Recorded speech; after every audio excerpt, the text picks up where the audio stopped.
ಯಾವ ಊರಪ್ಪ ನಿಮ್ದೆಲ್ಲ? ಹಲ್ಸೂರಾ? ನಿಮ್ಮ ಊರಿಗೆ ಯಾಕೆ ಬಸ್ ಬರೋಲ್ವ ನಿಮ್ಮ ಊರಿಗೆ? ಎಷ್ಟು ಗಂಟೆಗೆ? 7 ಗಂಟೆಗೆ. ಎಲ್ಲಿಂದ ಬರ್ತದೆ? ಸರಗೂರಿಂದ ಬರ್ತದ? ಹಾಂ, ನಂಜನಗೂಡಿಂದ ಬರೋದಾ? ಕಟ್ಟೆ ಹುಣಸೂರಿಂದ ಬರ್ತದ ಗಾಡಿ? ಬಂದು ನಿಮ್ಮ ಊರಿಗೆ ಬಂದು ಹೊರಡೋಗುತ್ತೆ. ಈಗ ಮತ್ತೆ ಇನ್ನೆಷ್ಟು ಗಂಟೆಗೆ ಬರೋಲ್ಲ? ಈಗ ನಿಮ್ಗೆ ಎಷ್ಟು ಗಂಟೆಗೆ ಬಸ್ ಹಾಕಿಸ್ಕೊಡ್ಬೇಕು ಹಂಗಾದ್ರೆ ಲೆಕ್ಕ? 8 ಗಂಟೆ 8:15. ಯಾಕಂದರೆ ಎಲ್ಲ ಮಕ್ಕಳು ಬನ್ನಿ ಸರ್, ಬನ್ನಿ ಸರ್, ಎಲ್ಲ ಮಕ್ಕಳು ಇಲ್ಲಿ ಕಾಡಂಚು ಇದೆಲ್ಲಿ ಇದು ಕಾಡು ತಾನೇ ಇದು ಕಾಡು. ಮಳೆ ಬಂದರೆ ಎಲ್ಲಿ ನಿಂತ್ಕೊತೀರಾ? ಹಿಂಗೆ ಹಿಂಗೆ. ನಿಮ್ಮ ಹೆಸರೇನು ಸರ್? ಯಾವ ಊರು? ಅಲ್ಲಿ ಯಾರು ಅಲ್ಲಿ ಮುಖಂಡರುಗಳು ಯಾರು ಕೇಳ್ತಾ ಅಲ್ವಾ ಇದನ್ನು? ಹಾಂ, ಅಲ್ಲ ಒಂದು ಬಸ್ ಬಿಡ್ಸೋಕ್ಕಾಗಲ್ವ ಮಕ್ಕಳೆಲ್ಲ ಇಲ್ಲಿ? KSRTC ಜಿಲ್ಲಾಧಿಕಾರಿಗಳೇ ನೋಡಿ, ಸರಗೂರು ತಾಲೂಕು, HD ಕೋಟೆ ತಾಲೂಕು, ಈಗ ಸರಗೂರು ತಾಲೂಕಾಗಿದೆ ನಮ್ಮ ಊರು.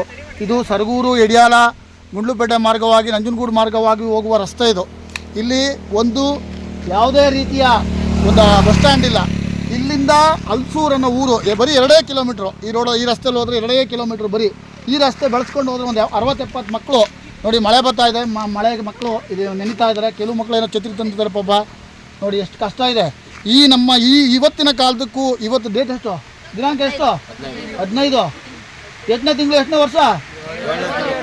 2024. ಇಂಥ ಯುಗದಲ್ಲಿ ಈ ಥರ ಮಕ್ಕಳು ಈ ಥರ ನೆನಿಬೇಕಾ? ಇಲ್ಲಿನ ಶಾಸಕರು MLA ಅವರೇ ದಯಮಾಡಿ, ಅನಿಲ್ ಚಿಕ್ಕಮಾಧವ್ ತಾನೆ MLA ಅವರು, ಅನಿಲ್ ಚಿಕ್ಕಮಾಧವ್ ಅವರೇ ದಯಮಾಡಿ ನೋಡಿ.